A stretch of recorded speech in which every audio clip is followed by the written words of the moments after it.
pijakan awal untuk dipakai. Saya kira apa yang dilakukan. Oleh karena itu, mari kita mensyukuri apa yang dilakukan Kabupaten Sorong melalui Dinas Pendidikan dan Kebudayaan sebagai sebuah dalam pokok pikiran ini didasarkan pada Undang-Undang Nomor 5 Tahun 2017 tentang kemajuan kebudayaan dan turunannya, sampai pada ada Perda Kabupaten Sorong Nomor 10 Tahun 2017 tentang pengakuan dan perlindungan masyarakat hukum adat MUI di Kabupaten Sorong. Itu juga bagian dari pelaksanaan peraturan daerah. Saya kira itu yang mungkin. Ada lagi yang mau ditanyakan? Aplikasi pokok pikiran ini apakah diterapkan di dunia pendidikan, Pak, ke depannya seperti apa? Ini adalah pokok-pokok pikiran. Jadi khusus di dunia pendidikan itu ada misalnya belajar bahasa daerah itu di SD SMP ke depan nanti diajarkan bahasa MOI. Dan bahasa MOI ini kan ada berapa sub-suku ya. Nanti dimulai dari MOI Kelim, itu sudah mulai diterapkan di beberapa sekolah. Kita sudah memulai itu terutama dari bidang SD dan bidang SMP. Nanti itu tanya ke mereka. Tapi sudah dimulai dari kurikulum sekolah, diajarkan tentang muatan lokal. Salah satu muatan lokal adalah bahasa daerah. Jadi itu sudah mulai start dilakukan di Kabupaten Sorong. Nah itu. Kalau itu menyangkut pembelajaran bahasa daerah. Kemudian juga menyangkut pendidikan adat. Sudah mulai berjalan. Kami tanggal 16 November kemarin 2023 16 November 2023 sudah menerima menyaksikan lulusan wisuda adat itu 203 siswa studi adat UN di MOI Salma. Ada MOI Salma, ada Labra, mereka sudah keluar dari pendidikan adat. Kemudian ke depan agar pengembangan pendidikan adat akan terus dilakukan. Jadi selain pendidikan formal, juga pendidikan adat untuk masyarakat adat. Itu sudah ada bukunya itu. Hadir di kegiatan hari ini yang saya hormati para budak. Ini adalah tindak lanjut dari Perda Kabupaten Sorong yang sudah mengesahkan tentang perlindungan hak-hak adat ya, dengan resmi dengan menabuh privat.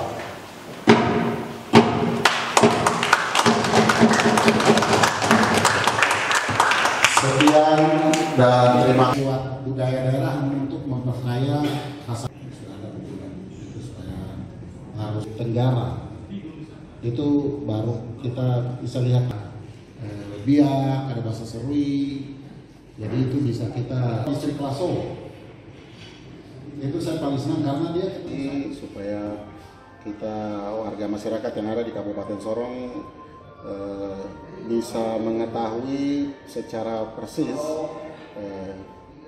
orang MOI ini dengan nilai kebudayaan kebendaannya yang dianut, bahasanya.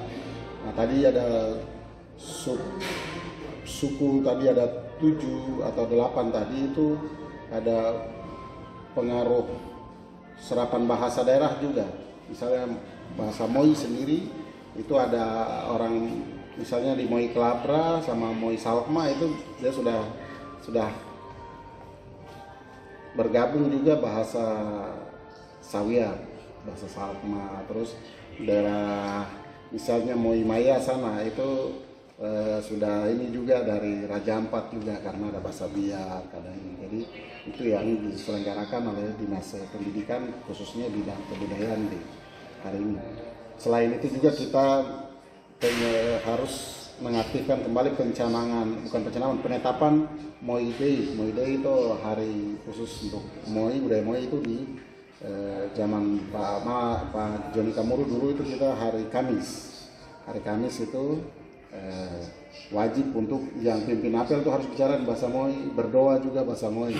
Nah, cuma beberapa waktu ini saya lihat beberapa di kita ini sudah tidak dilakukan itu, harusnya dilakukan. Tapi ini mudah-mudahan dengan kegiatan ini pokok-pokok pikiran yang disosialisasikan ini supaya digalakkan kembali, dan juga bukan cuma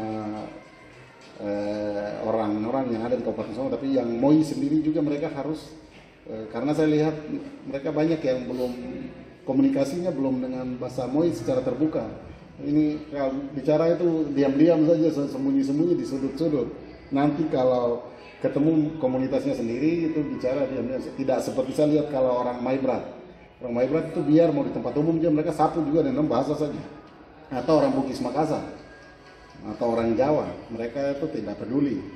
Mereka tetap komunikasi dengan mereka punya bahasa daerah. Nah ini yang harus dibiasakan oleh orang Moi. Ya, mungkin karena mereka punya itu tadi, kembali ke mereka punya sikapnya itu memang mereka ini orang pemalu, mereka selalu jaga mungkin tata keramanya itu beda, mungkin itu bagian dari upaya pelestarian budaya. Iya, itu bagian dari upaya pelestarian budaya.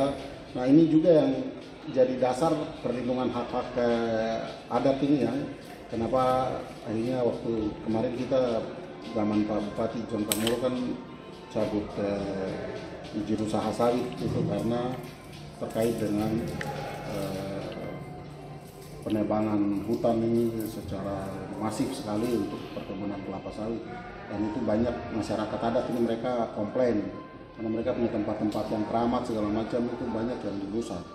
Nah itu juga jadi dasar, makanya waktu itu kenapa Pak Bupati melakukan pencabutan izin kelapa sawit itu.